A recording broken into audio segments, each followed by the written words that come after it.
My husband wanted my cousin to be his wife for a day. His brother wanted me for life. Ever trusted someone so much you'd give them everything, only to find out they were taking what mattered most?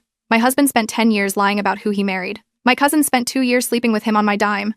And when I finally crashed their little party, let's just say karma showed up in a designer dress with his successful brother on my arm. Stick around, cause this story's got more twists than a pretzel factory. How's everyone doing today? Hope you're having a better day than I did when this all went down. Grab yourself a coffee or tea, get comfy, cause this one's gonna take a minute. So there I was, eating leftover poutine because I'd worked a 12-hour shift at the firm while my husband Ryan had been home since noon. He drops this bomb on me like he's asking me to pass the ketchup. So, my 10-year reunion's coming up next month, and I need Jenna to come with me. I kept chewing because I figured I'd misheard him. Jenna was my younger cousin, prettier than me by magazine standards, 15 pounds lighter, and unemployed for the past 2 years because she was finding herself on my credit card. I covered her rent in that basement suite in East Van. I paid her car insurance. I even covered those balayage appointments every 6 weeks because she said grown-out roots killed her confidence. I swallowed my poutine and said, "Why would Jenna be going to your reunion?" Ryan didn't even look up from his phone. "Because I need her there." Like that explained jack shit? I set down my fork and waited for him to elaborate. Surely there was more to this sentence. There wasn't. He just kept scrolling through whatever app had his attention more than his actual wife did. "Ryan," I said, and he finally glanced up with that look he always wore when I was about to inconvenience him with questions. "Why do you need my cousin at your high school reunion instead of your actual wife?" He sighed like I was being exhausting, like I was the one saying something batshit crazy over reheated takeout. "Because I told everyone I married her," he said. "Back when we first started dating, my buddies met her once at that Stampede party, and they assumed she was my girlfriend. I never corrected them. I stared at him, kept staring at him, waiting for the part where he laughed and said he was kidding. That part never came. "You told your friends you married my cousin," I repeated slowly, making sure I understood the words coming out of his mouth. "It's not a big deal," he said, picking his fork back up like we were done discussing this. "It was easier than explaining.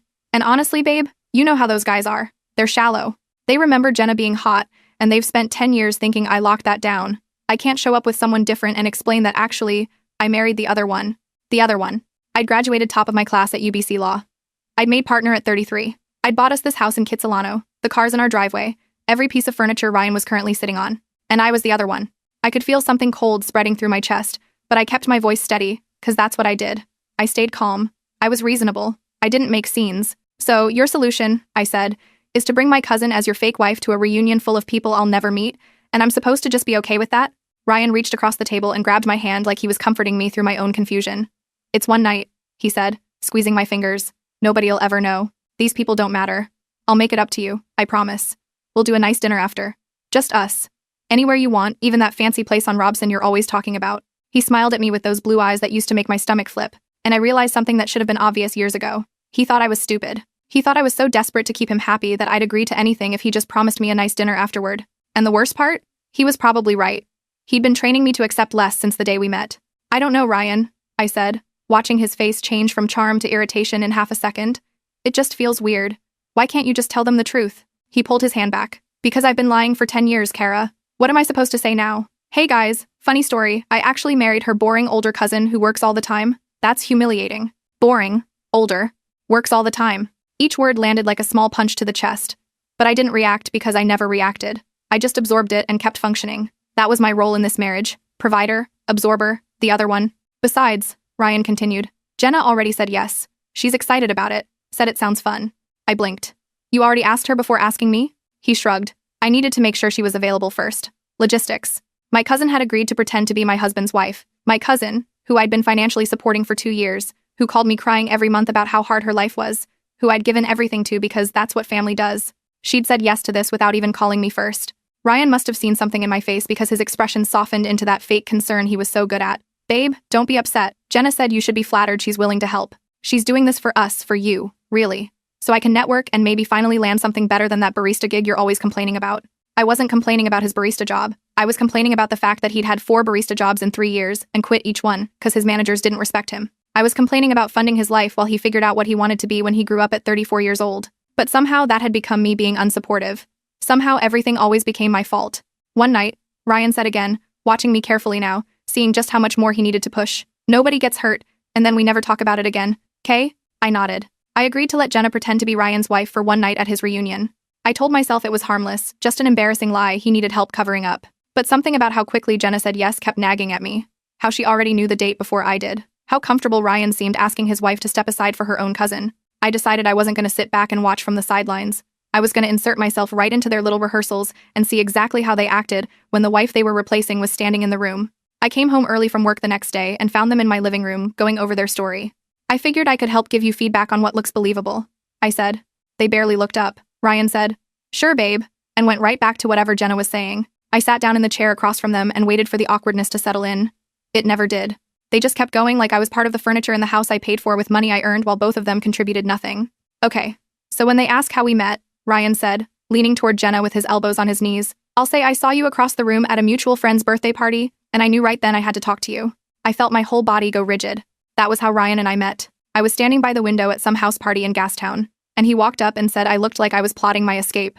I laughed. We talked for 3 hours, and he asked for my number before I left. Wait, I said, and they both glanced at me like I'd interrupted something important. That's our story. That's how you and I actually met. The night that started our entire relationship." Ryan shrugged. "Exactly. I already know it by heart, so I won't mess up the details. Makes it easier. You want to use the story of how you met your wife to pretend you married someone else? You don't see anything wrong with that?" "Not really. It's practical." I turned to Jenna. "And you're okay with this? Pretending you had the night that I actually had? The night I've told you about a dozen times because I thought my cousin would care about the most important moment of my life?" Jenna examined her nails. "I mean, it's not like you own a story, Kara. Things happen to lots of people the same way. It's not that deep. It happened to me specifically with him, your cousin-in-law, and now you're borrowing it for one night. You'll get it back." She said it like I was being stingy with a sweater. Ryan turned back to Jenna like the conversation was over. "So after the party, I texted you the next day and asked if you wanted to grab coffee. And I said yes, but I made you wait 3 days before we actually went," Jenna said, smiling at him like this was a fond memory she actually had. "Because I didn't want to seem too eager. That was exactly what I did. I made him wait because my roommate told me 3 days was the minimum for not looking desperate." Jenna knew this story because I'd told her years ago, late at night when I thought I was sharing something precious with family. And now she was reciting it back to my husband like it belonged to her. "I told you that story in confidence," I said to Jenna. "When we were close. When I thought you actually cared about my life." Ryan let out a loud sigh and turned to face me fully. "You know what this is really about? You're so used to being the boss at work that you can't let anyone else have anything without controlling it. Everything has to go through Kara. Everything has to be approved by Kara. We can't even have a conversation without you hovering over it like a micromanager. This isn't about control. This is about you giving away my memories. See, there you go again. Your memories, your story, your life." He shook his head. "Not everything belongs to you just because you were present for it. I was there too. It's my story as much as yours, and I can tell it however I want." Jenna nodded. "He's got a point. You can't copyright a relationship." I tried a different approach. "Okay, well, what about the proposal? What are you going to say when people ask about that?" "Grouse Mountain Gondola," Ryan said without hesitation. "I had the ring hidden in my jacket pocket all night, and I was so nervous I could barely eat. Then after we got to the top and saw the view, I got down on one knee. The people around us clapped. My engagement, my proposal, the happiest night of my life, reduced to a script for my cousin to memorize. That's literally what you did for me," I said, and my voice cracked in a way I hated. "That's my proposal." I cried. "You cried. Some tourist took our picture. I called my mom from the gondola because I couldn't wait to tell her." I stood up. "That memory is mine, Ryan. Ours. How can you just hand it to someone else?" Ryan's face twisted into something ugly. "You know what, Kara? You've always been jealous of Jenna. Ever since you were kids. She got more attention. She got more dates. She got more everything. And you've never gotten over it." He gestured at my cousin. "This isn't about the reunion. This is about you still competing with her after 30 years. I'm not competing with anyone. I'm asking why my husband is teaching my cousin how to be me. Because she's willing to help without making it a federal case." He turned to Jenna with a softened expression. "Unlike some people." Jenna reached over and squeezed his arm supportively. "It's okay. She doesn't get it. Do you think Kara should have walked away right then? Or was she right to stick around and see where this was headed? Drop your thoughts in the comments. I want to know if you'd have handled this differently." "You think this is easy for me?" Ryan's voice rose suddenly, like he was the one being wronged. "I have to go back to these people and lie to their faces all night. I have to pretend my whole life turned out different than it did. But sure, let's focus on how hard this is for you. Let's make it about Kara's feelings like we always do." I stared at him. "You created this situation. And I'm trying to fix it without blowing up my entire social network. But you can't give me one night. After everything I do around here, you can't give me one single night without making it weird. What exactly do you do around here?" The question hung in the air. Ryan's jaw tightened, but before he could respond, Jenna jumped in. "He supports you emotionally. He's here when you come home from your stressful job. He manages the house while you're working all the time." She said it like she was listing his accomplishments at a job interview. "Not everything's about money, Kara." I looked around at the house I paid for, the furniture I bought, the electricity and water and internet that came out of my account every month. Ryan hadn't had a steady job in 3 years. The last time he managed the house, he forgot to pay the water bill and we got a shut-off notice. "I already talked to Mom about this," Jenna added casually. "She said you'd probably overreact. She thinks it's actually kind of sweet that Ryan cared enough about his friends' opinions to keep up the story this long. You talked to our mother about this before I even knew it was happening? I needed advice. She gets it. I don't know why you can't. Ryan seized on this immediately. See? Your own mother understands. Your own cousin's willing to help. The only person with a problem is you. He paused, tilted his head. What's that tell you? I didn't have an answer. Or I had too many answers and none of them would come out right. Let's just keep practicing, Jenna said, dismissing me entirely. We don't have that much time left. They went back to it like I'd given them permission to continue robbing me in broad daylight. Ryan walked Jenna through our first anniversary, the trip we took to Tofino, the time I surprised him at work with lunch, all things that happened to me, all moments I thought belonged to us. At one point, I tried to interject again to point out that the restaurant on our anniversary was sushi, not Italian, and Ryan cut me off. Oh, here we go, he said, pitching his voice high in a cruel imitation of mine. Actually, Ryan, that's not exactly right. Actually, Ryan, you're telling it wrong. Actually, Ryan, let me correct you in front of everyone like I always do. He looked at Jenna, and they both laughed. At me. In my house? I was just trying to help you get the details right, I said quietly. We don't need your help, Jenna said, still smiling from the impression. We've got it handled. Why don't you go do some work or something? Isn't that what you're good at? I told myself to let it go. This was my husband and my cousin. They were just stressed about the reunion. None of it meant anything. I was being sensitive. I went upstairs to change and gave myself 5 minutes to calm down.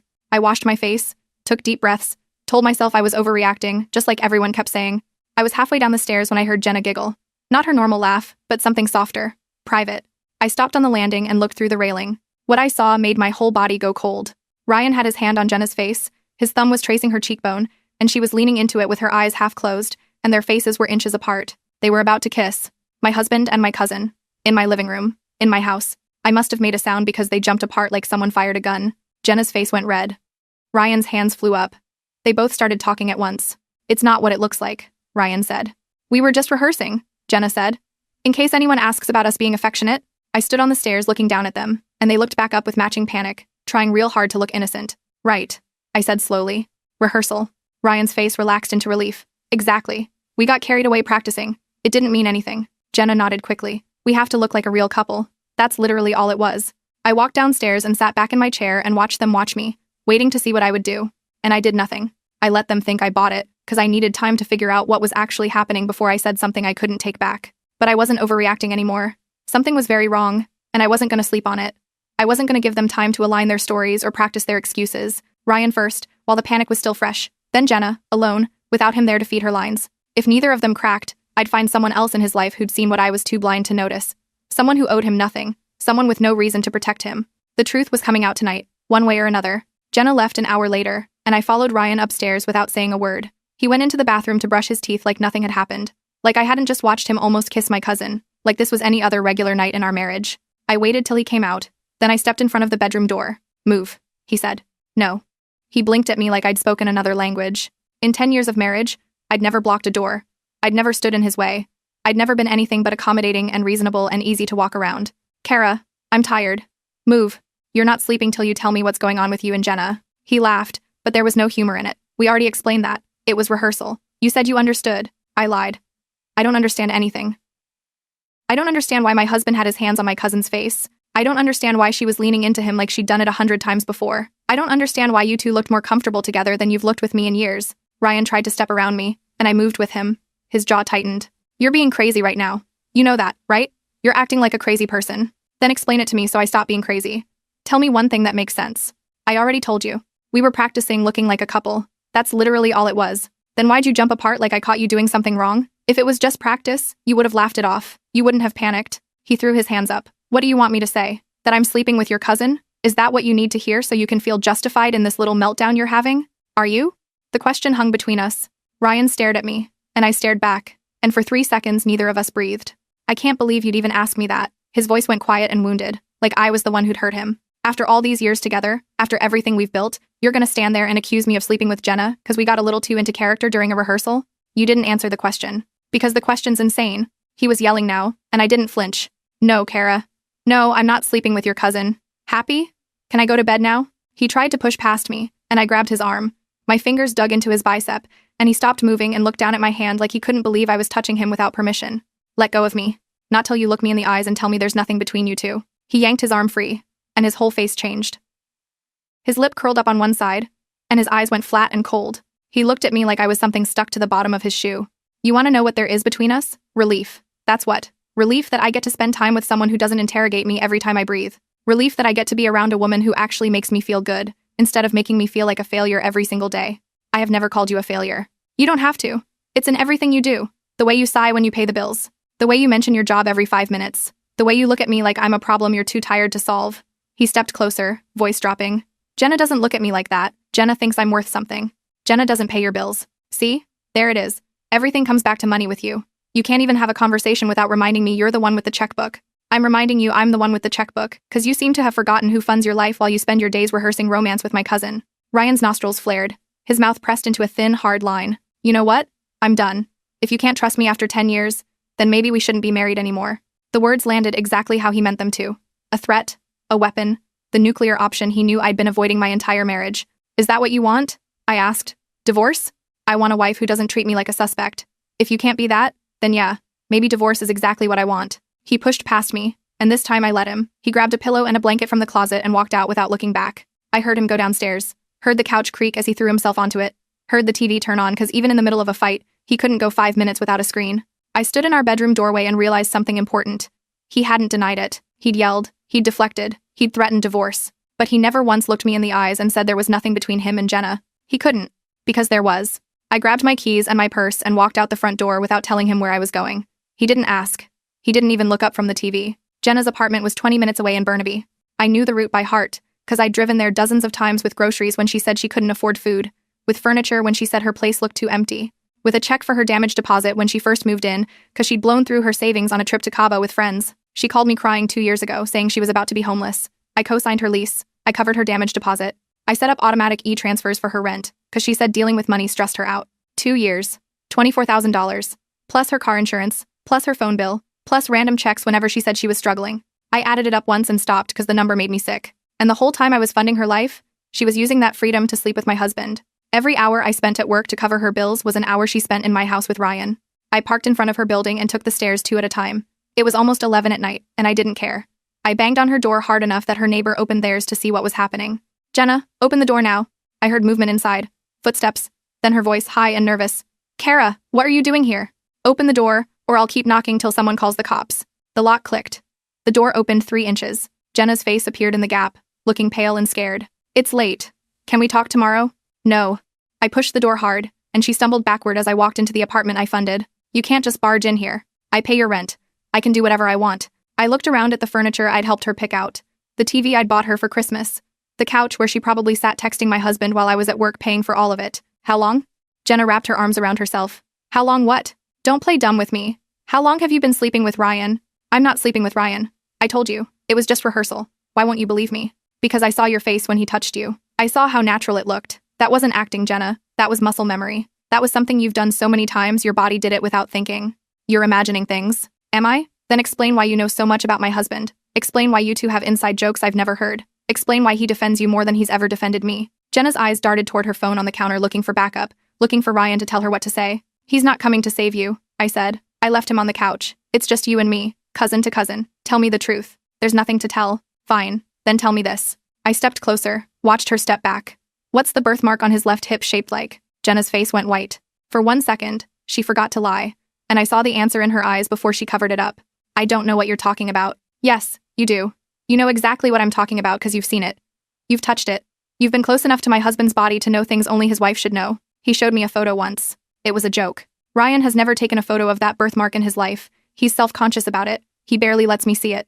I laughed, and it sounded unhinged even to me, but you know what it looks like because you've been in bed with him. How long, Jenna? How long have you been sleeping with my husband, in the apartment I pay for? She didn't answer. She just stood there with her arms wrapped around herself, tears starting to form in her eyes. The same tears she'd used 100 times to get out of trouble. The same performance she'd been running since we were kids. I'm done, I said. Your rent payment stops today. Your car insurance stops today. Everything I've been paying for stops today. You want to take my husband? Fine. But you're gonna do it without my money. Kara, wait. You can't just cut me off. I don't have anywhere to go. Should have thought about that before you decided to destroy my marriage. I walked out and slammed the door behind me. My hands were shaking so hard I could barely hold my keys. I sat in my car for 5 minutes just breathing, just trying to process what I'd confirmed. My husband, my cousin, in my house, on my money, behind my back. And they still expected me to stay home while they played happy couple at his reunion. That's when the idea hit me. Ryan wanted to bring my cousin as his fake wife? Fine. Then I'd bring his brother as my date. Marcus, the one who'd done everything right while Ryan floated through life on charm and other people's money. Marcus had started his own tech company at 25. He owned his condo outright in Yaletown. He'd offered Ryan a job 3 different times, and Ryan had turned him down each time because he said he couldn't work for his brother. The truth was, Ryan couldn't stand being around someone who made him look bad just by existing. They barely spoke anymore. Marcus came to Christmas and Thanksgiving, and that was it. He was always polite to me at family events, always asked about work with genuine interest, and that was enough to convince me to go through with this. I'd walk into that reunion on Marcus's arm and watch Ryan's face when he realized his wife showed up with the one person he could never measure up to. I pulled out my phone and found Marcus's number. We'd exchanged contacts years ago but never actually texted. I stared at the screen for a long time before typing. "Hi Marcus, this is Kara. I know this is random, but I need a favor. A big one. Can we meet tomorrow? Please don't tell Ryan I reached out." I hit send before I could talk myself out of it. A minute passed, then 2. I was about to start the car when my phone buzzed. "Is everything okay?" I typed back, "No. That's why I need your help." 3 dots appeared. Then his response. "Tim Hortons on Denman tomorrow morning, 9 a.m. See you there." Marcus met me at the coffee shop the next morning and listened to everything without interrupting once. When I finished, he didn't tell me I was crazy. He didn't make excuses for his brother. He just asked what I needed. And what I needed was simple. Ryan had spent 10 years making me feel invisible. He'd spent months sneaking around with my cousin while I paid for their lives. Now I was going to make him feel exactly what I felt: paranoid, jealous, desperate for answers he wasn't going to get. Marcus was happy to help. The next morning, I was putting on mascara when Ryan appeared in the bathroom doorway. "You're up early." His eyes moved over my outfit, the nice blouse, the jewelry I never wore anymore. "Where you going?" "Coffee with Marcus." The name landed like a grenade. His whole body went rigid. Marcus was the one person in the world who made Ryan feel like nothing. Their parents had spent 30 years comparing them, and Ryan lost every single time. Marcus built a company while Ryan couldn't keep a barista job. Marcus owned his condo while Ryan lived in mine. Every family dinner reminded him he was the disappointment, and he'd hated his brother for it since they were kids. Cancel it. I kept applying mascara. No. I wasn't asking. He stepped into the bathroom and grabbed my phone off the counter before I could stop him. "What's his number? I'll cancel it myself. Give me my phone, Ryan." "Or what?" He held it above his head like we were children fighting over a toy. I set down my mascara and looked at him. Really looked at him. This man I'd given 10 years to. This man who couldn't even let me have coffee without throwing a tantrum. "I'm gonna walk out of this house," I said. "I'm gonna meet your brother. And when I get back, you're gonna give me my phone and apologize for acting like a child." I grabbed my keys off the counter. "Keep the phone. I'll get a new one." His arm dropped. "Kara, wait." I didn't wait. Marcus was already at Tim's when I arrived. He stood when he saw me and pulled me into a hug that lasted longer than it should have. He smelled expensive. Clean, nothing like Ryan's cheap cologne that had irritated my nose for a decade. "You okay?" he asked as we sat down. "You look upset?" "Your brother took my phone hostage, 'cause I wanted to have coffee with you." Marcus's jaw tightened. "That sounds like him." "Does it? 'Cause for 10 years I thought I was married to a reasonable person. Turns out I was married to a toddler who throws fits when he doesn't get his way. He's always been like that. He just hides it well at first." Marcus slid a coffee across the table. "I ordered your usual. Hope that's okay." "How do you know my usual?" "You've ordered the same thing at every family gathering for 5 years. Double, medium." He shrugged. "I pay attention." Something in my chest cracked open. Ryan didn't know my coffee order. We'd been married 10 years, and he still asked me every single time, like the information wouldn't stick. I told Marcus everything. The proposal story, the almost kiss on the couch, the birthmark slip, the way Ryan had been gaslighting me for months while carrying on with my cousin right under my nose. By the time I finished, my coffee was cold and my voice was hoarse. "I want him to feel what I felt," I said. "Paranoid, jealous, going crazy, wondering what's happening. That's where I need you. Pick me up for dinners, text me when he's watching, make him wonder." Marcus was quiet for a moment. His thumb traced circles on the back of my hand. "I'm in," he said. "Whatever you need." When I got home 3 hours later, Ryan was sitting in the dark living room like a horror movie villain. 3 hours. His voice was flat. "You were gone 3 hours. We had a lot to talk about." "About what? About me? About how terrible I am?" "Not everything's about you, Ryan." I held out my hand. "Phone." He pulled it from his pocket and threw it at me. Actually threw it. I caught it against my chest. "There's your precious phone. Check your messages. I'm sure Marcus has been texting you nonstop like the desperate loser he is. The only desperate person in this room is you." I walked past him toward the stairs. "I'm taking a shower. Try not to have a meltdown while I'm gone." The first dinner with Marcus was on Friday. I wore the black dress Ryan said was too much for a Tuesday. Did my hair the way I used to before I stopped trying. When I came downstairs, Ryan stood up so fast his chair fell over. "No, absolutely not." "Yes, absolutely yes. You're not leaving this house dressed like that to meet my brother. Watch me." He grabbed my arm. Hard. Hard enough I knew there'd be bruises tomorrow. I said no. And I said yes. "Let go of me. Make me." I looked at his hand on my arm, then at his face. Then I screamed. One loud, sharp scream that echoed through the house and probably reached the neighbors. He let go instantly. "What the hell's wrong with you?" "Nothing. I just wanted to see how fast you'd release me if you thought someone might hear." I smoothed my dress. "Now you know. And now I know exactly how to handle you." Marcus's headlights swept across the window. I walked out without looking back. Dinner was incredible. Not the food, though that was good too. The conversation. The way Marcus asked about my work and actually listened. The way he remembered details from years ago that Ryan had never bothered to learn. The way he looked at me like I was someone worth looking at. Friday again? He asked when he dropped me off. Friday again. The second dinner was even better. We closed down the restaurant talking about everything and nothing. He kissed my cheek when he walked me to the door, and I felt it for hours afterward. The third dinner was when everything changed. I came home at midnight expecting Ryan to be pacing or sulking or throwing things. Instead, I found him on the couch with Jenna curled up against his side. Her shoes were off. Her head was on his shoulder. They were watching a movie like this was completely normal. Oh, hey. Ryan didn't even look at me. How was your date? I stood in the doorway trying to process what I was seeing. What's she doing here? Jenna? She came over to keep me company since my wife's never home anymore. Jenna finally looked at me. No guilt on her face. No embarrassment. Just a smug little smile that made me want to cross the room and slap it off. You don't mind, do you? She asked. Ryan was lonely. I figured someone should be here for him since you're always running off with Marcus. Get out of my house. Excuse me? You heard me. Get out. Jenna laughed. You can't kick me out. This is Ryan's house too. No, it isn't. His name's not on the deed. His name's not on the mortgage. His name's not on anything, 'cause he hasn't worked in 3 years. I dropped my purse on the table, so I'll say it again. Get out of my house. Ryan finally stood up. Don't talk to her like that. Like what? Like she's the woman sleeping with my husband? Nobody's sleeping with anybody. He moved between me and Jenna like he was protecting her. We're friends, that's all. Just like you and Marcus are friends, right? The hypocrisy was so thick I could taste it. You're seriously doing this right now? After everything you said to me about Marcus, after grabbing me and screaming at me and calling me desperate, that was different. How? Explain to me how this is different. Because I'm not trying to hurt you. He stepped closer. Everything I've done has been about protecting our marriage. You're the one running around with my brother trying to humiliate me. Protecting our marriage? I laughed. Is that what you call rehearsing your fake wedding with my cousin, using our proposal story for her, almost kissing her on our couch? Jenna stood up from the couch. That's not what happened. Really? 'Cause I watched it happen, Jenna. I stood in that hallway and watched him lean into you like you were a magnet and he couldn't help himself. You're being dramatic. It was rehearsal. Rehearsal for what exactly? Last I checked, couples don't almost kiss during practice unless they want to actually kiss. Maybe if you paid more attention to your husband, he wouldn't need to practice with someone else. The words hung in the air. Jenna's eyes were hard. No family love there. No guilt. Just cold satisfaction at finally saying what she'd been thinking. There it is. I nodded slowly.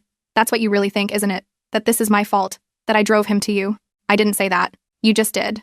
Ryan put his hand on Jenna's arm. Gentle. Protective. The way he used to touch me before he stopped pretending I mattered. Kara, you need to calm down. Don't tell me to calm down.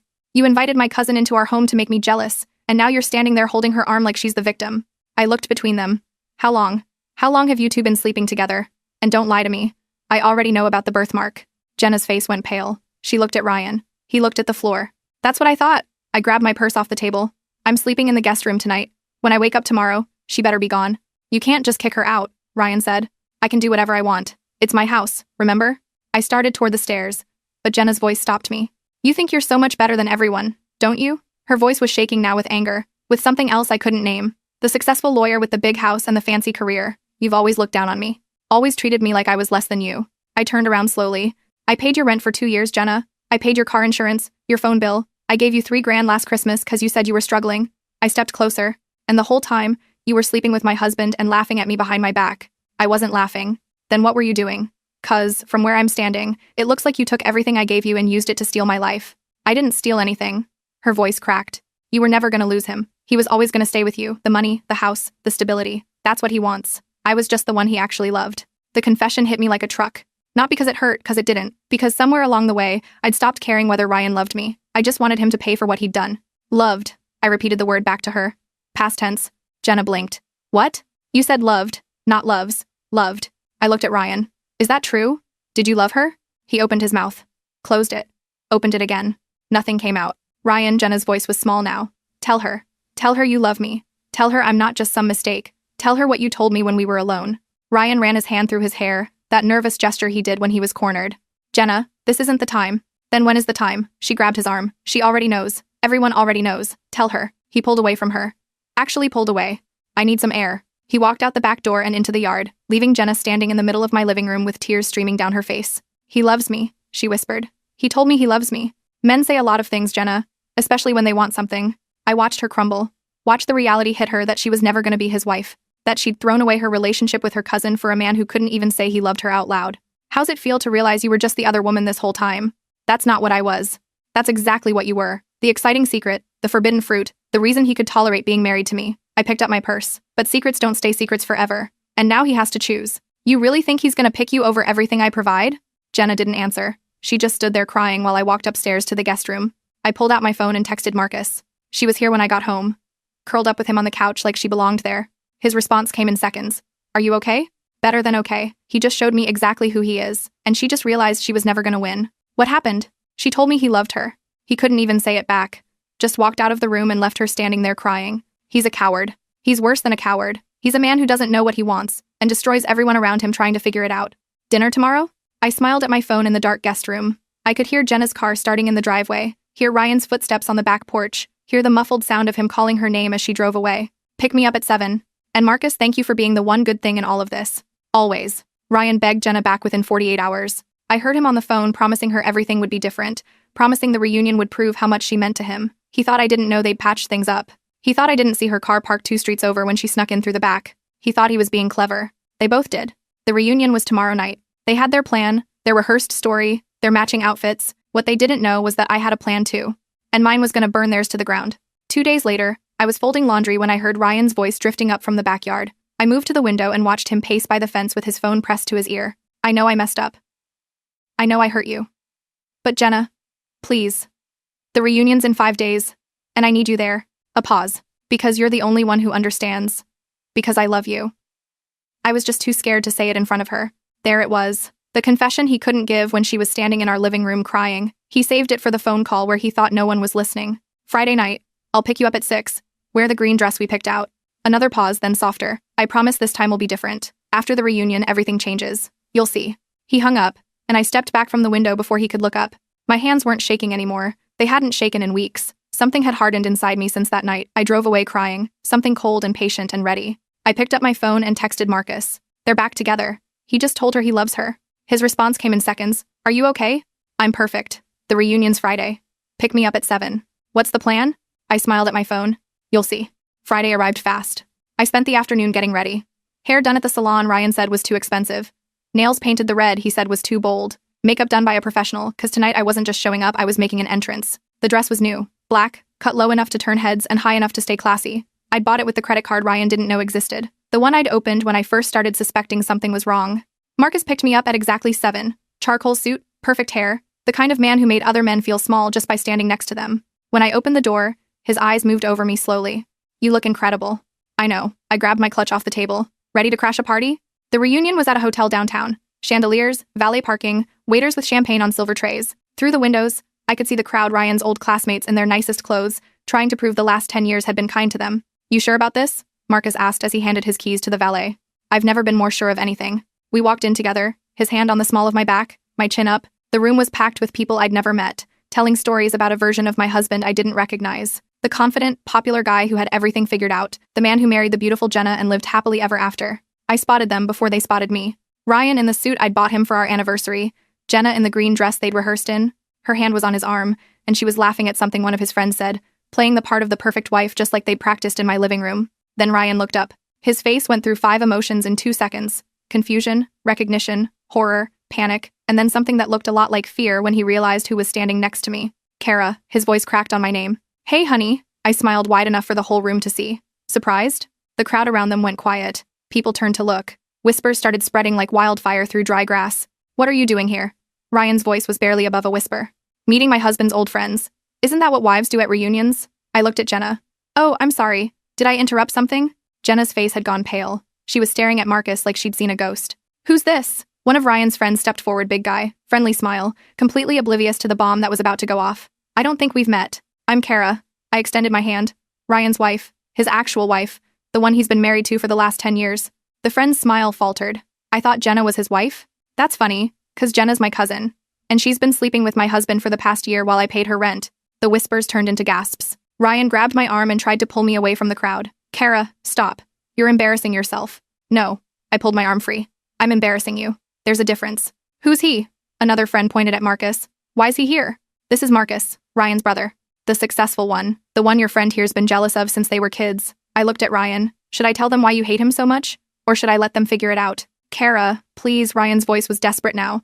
Can we talk about this somewhere private? Private? You've been lying to these people for 10 years. You told them you married the prettier cousin. You told them Jenna was your wife. You used our proposal story for her. I turned to face the crowd. Anyone here want to see pictures from our actual wedding? 'cause I've got them on my phone. Hands went up. People crowded around. I pulled up photo after photo. Me in the white dress, me and Ryan at the altar on Grouse Mountain, me cutting the cake while Jenna stood in the background as a bridesmaid. That's Jenna. I pointed at the screen. The woman he's been parading around tonight as his wife. My cousin. My maid of honor. The woman I trusted more than anyone in the world. Jenna finally found her voice. Kara, this isn't what it looks like. Really? 'Cause it looks like you're wearing the dress you rehearsed in my living room. It looks like you're holding my husband's arm. It looks like you came here tonight planning to pretend you were me. I stepped closer to her. How's it feel, Jenna, to finally get what you wanted and have it blow up in your face? I never wanted to hurt you. Then what did you want? 'Cause from where I'm standing, it looks like you wanted my husband, my life, my proposal story, everything that was mine. He told me you didn't appreciate him. He told me your marriage was over. He told me you were just staying together for convenience. And you believed him? I laughed. The man who can't hold a job. The man who lives in my house and drives my car and hasn't paid a bill in 3 years? That's the man you trusted to tell you the truth about our marriage? Jenna looked at Ryan, waiting for him to defend her, to say something, to do anything. He didn't. Ryan, her voice was small. Tell them what you told me. Jenna, he ran his hand through his hair, that nervous gesture, that coward's tell. I think we should all just calm down. Calm down? Jenna's voice rose. You told me you loved me. You told me after the reunion everything would change. You told me we were gonna be together. The crowd was eating this up. Phones were out. People were recording. Ryan's carefully constructed lie was crumbling in real time, and everyone was watching. Is that true? The big friendly guy stepped forward again. Ryan, you told us you and Jenna had been married for 10 years. You showed us pictures. You talked about your honeymoon in Tofino. I can explain. Then explain. I crossed my arms. Explain to your friends why you've been lying to them. Explain why your actual wife's standing here with your brother while your mistress wears the dress you picked out together. Explain why you're such a coward you couldn't even tell the truth to people you've known since high school. Ryan opened his mouth, closed it, opened it again. Nothing came out. Marcus stepped forward, put his hand on my back. I think we're done here. Almost. I reached into my clutch and pulled out the envelope I'd been carrying all night. One more thing. I handed it to Ryan. He stared at it like it might bite him. What's this? Open it. His hands shook as he tore the envelope open, pulled out the papers inside, read the first line. His face went gray. Divorce papers. I smiled. My lawyer drew them up last week. You've got 30 days to respond. Kara, wait, we can work this out. We can go to counseling. No. I cut him off. We can't, 'cause I don't want to work it out. I don't want to counseling. I don't want to spend another minute of my life with a man who told everyone he married the prettier cousin while I paid for everything he owns.